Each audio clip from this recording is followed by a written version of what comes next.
My father handed me the eviction notice and said, "You've got 48 hours to move your things out. This house belongs to your sister now." I just smiled and agreed. But when she stepped foot in that house, she realized she had made the biggest mistake she's ever made. My name is Mark. I'm 31, the oldest child, the one who fixes things. If a pipe hisses at 2 a.m., I'm the guy with a wrench. If someone needs a ride from the airport, I'm the guy with the coffee in the cup holder. I work IT help desk at a hospital, pay my bills, keep my head down. I rent the downstairs unit in my parents' old duplex, the one I basically rebuilt after the flood 2 summers ago. My sister Lily is 27. She's the she'll figure it out kid. Blonde hair, big plans, new plans every month.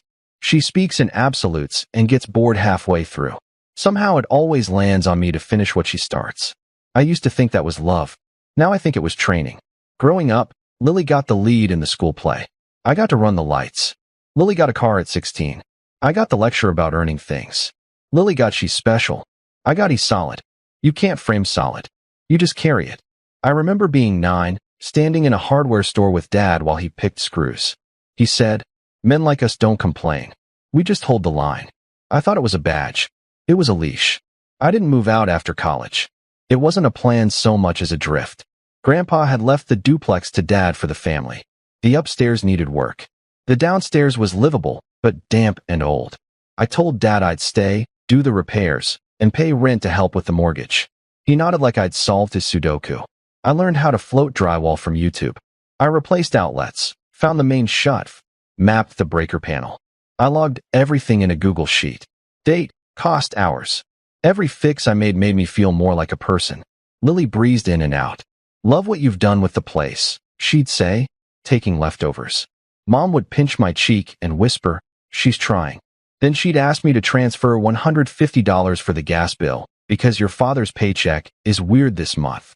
If my life had a soundtrack, then it was the washing machine and my own breath. It wasn't bad. It was just small. I told myself small is safe. On a Tuesday evening in May, I came upstairs to return Dad's socket wrench. The kitchen smelled like lemon cleaner. Lily sat at the table with Mom, tapping her phone. Dad stood by the sink, looking at a manila envelope like it might yell. "Hey," I said. "The outlet in the hall is fixed." Dad didn't say thanks. He looked at my hands, then my face, and cleared his throat. "Mark, sit." I sat. Lily didn't look up. Mom folded a dish towel in half, then in half again. Dad pulled out papers, thick, official-looking, brittle with staples. He slid them across the table. "You have 48 hours to get your things out," he said, voice flat. "Your sister owns this house now." The words hit like a cold glass of water down my back. Lily finally looked up and gave this amused, tight smile like we were on a game show. "It's nothing personal," she said. "It's timing." I looked at the papers, then at my father's hands, calluses I'd matched since I was a kid. My mouth did something before my brain did. I smiled. I nodded. "Okay," I said. No one moved. In the silence, the fridge hummed. A drop of cleaner ran down the cabinet and made a wet comma on the floor. Mom whispered, "It'll be good for you to spread your wings." She said it like a quote she didn't believe. 48 hours, Dad repeated like he'd practiced the line. I put the wrench on the table, careful, like it could break the room, and said nothing else. It didn't start with those papers. It started years before when helping turned into funding. After college, I got a job and moved into the downstairs for $600 a month family rent. Market rent was $1,200. I told myself I was lucky. At first, the money went straight to the mortgage. Then little things started happening. Mom would call. The tax bill came early. "Can you float $300? I'll pay you back." Dad would text, "Roof guy needs a deposit." I put in $500 here, $900 there. I kept receipts. I thought I was being smart. Lily bounced around. Bartending, a marketing internship that was actually selling vitamins, a startup that paid in equity and pizza. She'd show up with a suitcase and say, "Can I crash for a couple weeks?" A couple weeks became 3 months. "You're a saint," Mom would say to me while handing Lily a set of keys. I loaned Lily $1,200 once for car stuff. She said she'd pay me back next Friday. Then after the wedding, I'm working. Then after my tax return comes in, I kept a note in my phone. Every time I opened that note, I felt small and annoying, so I stopped opening it. The duplex wasn't fancy, but I made it better. I put in new cabinets after the flood when the old ones warped and smelled like old cereal. I called the city myself and fought a $600 abandoned trash. Fine, that wasn't ours. I learned the names of the guys at the hardware store. I became the man who holds the line. Dad talked about legacy sometimes. He'd stare at the house and say, "This place keeps us together." I asked once, "So, what's the plan when you and Mom retire?" He said, "We'll figure it out." That answer made my stomach feel like a drawer that won't close. In February, Dad's friend died. After the funeral, Dad got quiet and practical. He started sorting papers. I noticed a new folder on his desk. Estate. Something in me sat up. I asked, "Everything okay?" He said, "Just getting ducks in a row." In March, Lily got engaged to a guy named Travis. He wore expensive shoes and said things like, "We're building a brand." At dinner, he took calls on speaker. Dad loved him. Mom said he's a go-getter. I watched him order 2 appetizers and not touch either, and my jaw hurt. April is when the money turned into leverage. The property insurance shot up by $1,300. Dad sent a group text. Everyone had to contribute to keep the house in the family. Everyone meant me. Lily sent a heart emoji. I sent $1,000 with a note. It drained me. Dad replied, "You're a good son." That same month, we had our first real fight. Lily wanted the upstairs for wedding content, the living room as a studio. She even suggested I move into a storage room, just for a bit. Mom said, "Be flexible, Mark." Dad added, "It's her time." I said, "It's my home, too." Nobody heard me point 2 weeks before the papers. Lily came to the basement door while I was patching a corner. She stood on the steps and said, "I promise after the wedding, I'll be gone. Travis has a plan." I asked, "What plan?" She said, "He's talking to investors." I said, "For a wedding?" She laughed. "You don't get it. The real trigger wasn't even the papers. It was a car ride. I was driving Mom to her appointment because Dad had to meet a notary. Staring out the window, Mom said, "We always knew you'd be fine." I said nothing. Then she added, "Lily, she needs more." Like life was a pie, and my slice could stretch. Then the papers came. Deed transfer from Dad to Lily. Recorded last week. Eviction notice typed by a paralegal friend. Timed for a Tuesday. Weekends are hectic. They called it clean. To me, it felt like being pushed down the stairs. That night, I stared at my spreadsheet. $14,870 in materials across 4 years. Around 412 hours of labor, by my bad estimates. Rent paid on time for 61 months. I scrolled and felt nothing. Then I thought of the house like a person. I had fed it, dressed it, kept it warm, and now I wasn't allowed to enter that. I called Dad. No answer. I texted Lily, "Can we talk tomorrow?" She replied instantly, "Busy." It's done. Travis followed with a thumbs up. I didn't sleep. Made coffee. Canceled Netflix. Took photos of the hallway I painted. Ran my hand along the post I sanded smooth. For a second I felt proud, then foolish, then angry, then oddly calmed. In the morning Dad knocked and entered like always. "We'll help you pack," he said, as if I'd asked. I said, "Don't touch my things." He blinked, surprised. I'd drawn a line. Then he nodded and left. The clock started. The family meeting was on Saturday. Lily wanted a moment before she and Travis took possession. Her exact words. Mom made lemon bars. Dad wore his serious polo. I wore my work hoodie, drywall dust still in the seams. It felt like armor that we gathered in the living room I'd painted twice. Lily held a folder with pink tabs. Travis leaned back on the couch like he owned gravity. Lily clapped once. "Okay, so this is going to be smooth. We're keeping the tenant." She nodded at me. "Month to month, until we monetize the upstairs. Then we'll move to market rate." Dad grunted approval. Mom said, "It's best for everyone." I looked at the lemon bars. I thought, say the thing, not the clever thing, the true thing. "No," I said. Silence. Even the fridge stopped. Lily laughed. "No to what?" "No to being your month-to-month safety net. No to funding your content dream while you raise my rent. No to packing up my life in 48 hours like I'm some bad guest." Dad leaned forward.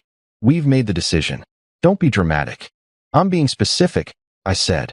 I opened my own folder, printed emails, receipts, a copy of last year's lease renewal.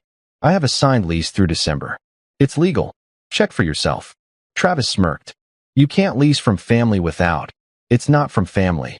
I cut in, tapping the page. It's from the LLC. Dad put the house into it last year to save on taxes. Remember, Dad? Your church friend drew it up. You signed as manager. I signed as tenant. It auto-renewed. 60 days notice required. And no-cause evictions aren't legal here anymore. Changed last summer. Dad's eyes flickered. Mom's hand went to her chest. Lily's face tightened. Travis reached for his phone. I don't want to fight, I said evenly. But you don't get to take my home and my work and call it legacy. I slid a stack of receipts across the coffee table. Materials I paid for, $14, $8.70. Insurance and taxes, $6, $400. Screenshots of messages where you asked for help. I helped. You can call it love. I'll call it invoices. Dad stood. You're making this ugly. I stood too. No. I'm making it true. Lily pointed a manicured finger. You're punishing me because Dad chose me for the deed. You've always resented me. This is revenge. This isn't revenge, I said, calm and low. This is closure. I let the word sit. You're adults. Make your choices. But you don't get my silence anymore. My line is here. I'm not your backup plan. I'm not your bank. I'm not your free superintendent. Travis started talking about liability exposure. I held up a hand. If you want me out, follow the law. If you want to talk, talk in writing. No more hallway decisions. Dad's voice snapped hard. You ungrateful. After all I said quietly. He froze like I'd hit a button. Mom whispered, Mark, please. I looked at her. My throat hurt. I love you, but I'm done carrying it. Lily tried softer. We can do a fair rent. Market rate is $2,000. You can stay $4 $600.